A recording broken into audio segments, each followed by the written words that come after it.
সবচেয়ে সুখী মানুষ তিনি, যিনি তার ভিতরের সবচেয়ে ভালো জিনিসটিকে বাইরে বের করে আনেন এবং চর্চা করেন।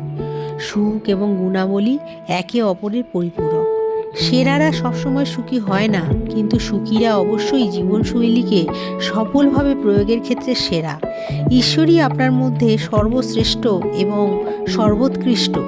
ঈশ্বরের প্রেম, সত্য, সৌন্দর্য ও আলোক বিতরণ করুন, তাহলে আপনি পৃথিবীর একজন সর্বশ্রেষ্ঠ সুখী মানুষে পরিণত হবেন।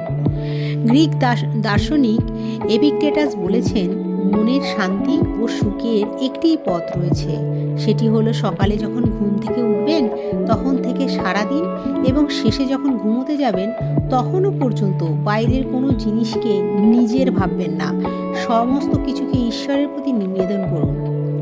সুপ্রাপ্তির ধাপগুলোকে যদি আমরা এইভাবে ভাবি, অবচেতন মনের শক্তি যা বিশ্বাস বলে অনুভব করা যায়।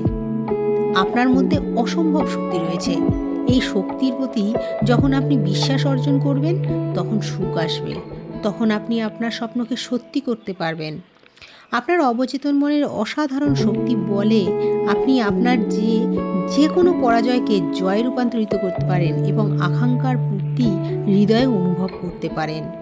এর অর্থ হলো, যিনি ঈশ্বরে বিশ্বাস করেন তিনি সুখী হন। আপনি অবশ্যই সুখকে বেছে নেবেন। সুখ এক ধরনের অভ্যাস। এই কথাগুলি সতত চিন্তা করা একটা ভালো অভ্যাস। যা কিছু সত্য, যা কিছু সৎ, যা কিছু ন্যায্য এবং যা কিছু বিশুদ্ধ, যা কিছু সুন্দর, যা কিছু ভালো ফল দেয়, তা যদি তাদের মধ্যে কিছুমাত্র সার্থকতা থাকে, যদি সেখানে প্রশংসাযোগ্য কোনো বিষয় থাকে, তবে সেই বিষয়গুলি চিন্তা করুন। সকালে যখন আপনি চোখ মেলে তাকান তখন নিজেকে বলুন, আমি আজ সুখ বেছে নিলাম, আজ আমি সফলতাকে বেছে নিলাম, আজ আমি সঠিক কাজকে বেছে নিলাম, আমি আজ সকলের জন্য ভালোবাসা ও সদিচ্ছা বেছে নিলাম। এই রকম ইতিবাচকতা ও ভালোবাসা দ্বারা জীবনকে ভরে রাখুন, তাহলে বলা যাবে আপনি সুখকে বেছে নিয়েছেন। সব ধরনের আশীর্বাদ প্রাপ্তির জন্য দিনে কয়েকবার ধন্যবাদ জ্ঞাপন করুন। তদুপরি আপনার পরিবারের সকল সদস্যের, আপনার সহযোগী এবং চারদিকে যারা রয়েছে তাদের সকলের জন্য সুখ ও শান্তি ও উন্নতি প্রার্থনা করুন। আপনি অবশ্যই আন্তরিকভাবে আশা করবেন সুখী হতে। আশা না করলে কোনো কিছুই পূর্ণ হয় না। আশা হলো একটা ইচ্ছা যা বিশ্বাস ও কল্পনার পাখা মেলে ধরে। আকাঙ্ক্ষার পূর্তিকে কল্পনা করুন এবং তার সত্যতা অনুভব করুন, তাহলে তা ফলে যাবে। প্রার্থনার ফলে সুখ আসে।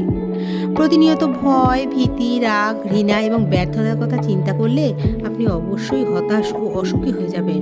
মনে রাখবেন, আপনার জীবন, তাই যা আপনার চিন্তা তাকে তৈরি করে। পৃথিবীর সমস্ত ঐশ্বর্যের বিনিময়ে আপনি সুখ কিনতে পারবেন না। কিছু কোটিপতি আছেন যারা খুব সুখী, আবার কিছু আছেন খুব অসুখী। অনেকে সংসারের সামান্য জিনিসপত্র নিয়েও খুব সুখী, আবার অনেকে খুব দুঃখী। কিছু বিবাহিত মানুষ সুখী, কিছু আবার খুব দুঃখী। কোনো অবিবাহিত মানুষ খুব সুখী, আবার কেউ কেউ খুব দুঃখী। সুখের রাজ্য হলো আপনার চিন্তায় ও অনুভবে। সুখ হলো শান্ত মনের ফসল। আপনার চিন্তাকে শান্তি, ভারসাম্য, নিরাপত্তা এবং দৈব নির্দেশের দ্বারা বেঁধে রাখুন, তাহলে আপনার মন সুখ উৎপাদন করবে। আপনার সুখপ্রাপ্তির ক্ষেত্রে কোনো প্রতিবন্ধকতা নেই। বাহ্যিক বিষয়গুলো কারণ নয়, সেগুলো ফলাফল। শুধুমাত্র আপনার ভিতরের সৃজনাত্মক নীতিগুলি থেকে ইঙ্গিত গ্রহণ করুন। আপনার চিন্তাগুলি হলো কারণ, এবং নতুন নতুন কারণ নতুন নতুন ফল দেয়। সুখকে বেছে নিন। তিনিই সুখী মানুষ, যিনি তার ভিতরের সবচেয়ে ভালো জিনিসটাকে বাইরে বের করে আনেন। ঈশ্বর হলো সর্বশ্রেষ্ঠ ও সর্বোৎকৃষ্ট বিষয় যা তার ভিতরে অবস্থান করেন। ধন্যবাদ। আজকের ভিডিওটা ঠিক এই অবধি। পরের ভিডিওর জন্য চোখ রাখুন আমাদের চ্যানেলে।